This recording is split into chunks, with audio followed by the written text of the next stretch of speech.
وقال موسى يا فرعون إني رسول من رب العالمين حقيق على أن لا أقول على الله إلا الحق قد جئتكم ببينة من ربكم فأرسل معي بني إسرائيل قال إن كنت جئت بآية فأت بها إن كنت من الصادقين فألقى عصاه فإذا هي ثعبان مبين ونزع يده فإذا هي بيضاء للناظرين قال الملأ من قوم فرعون إن هذا لساحر عليم يريد أن يخرجكم من أرضكم فماذا تأمرون قالوا أرجه وأخاه وأرسل في المدائن حاشرين يأتوك بكل سحار عليم وجاء السحرة فرعون قالوا إن لنا لأجرا إن كنا نحن الغالبين قال نعم وإنكم لمن المقربين قالوا يا موسى إما أن تلقي وإما أن نكون نحن الملقين قال ألقوا فلما ألقوا سحروا أعين الناس واسترهبوهم وجاءوا بسحر عظيم وأوحينا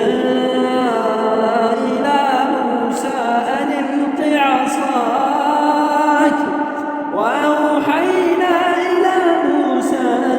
عصاك فإذا هي تلقف ما يأفكون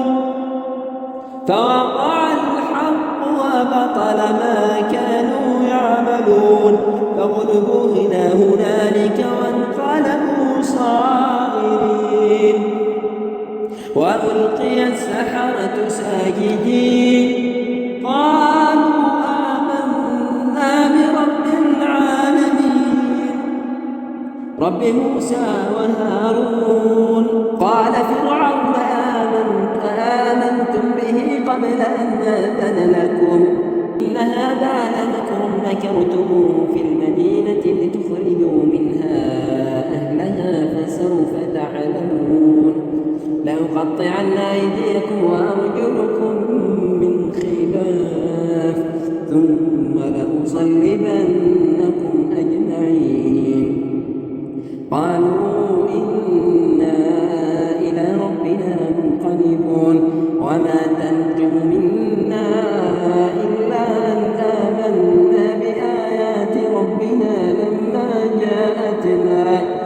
ربنا أفرغ علينا صبرا وتوفنا مسلمين وقال الملأ من قوم فرعون أتذر موسى وقومه ليفسدوا في الأرض ويذرك وآلهتك قال سنقتل أبناءهم ونستحيي نساءهم وإنا فوقهم قاهرون قال موسى لقومه استعينوا بالله واصبروا إن الأرض لله يورثها من يشاء من عباده والعاقبة للمتقين قالوا أوذينا من قبل أن تأتينا ومن بعد ما جئتنا قال عسى ربكم أن يهلك عدوكم ويستخلفكم في الأرض ينظر كيف تعملون ولقد أخذنا آل فرعون يفرحون بالسنين ونقص من الثمرات لعلهم يذكرون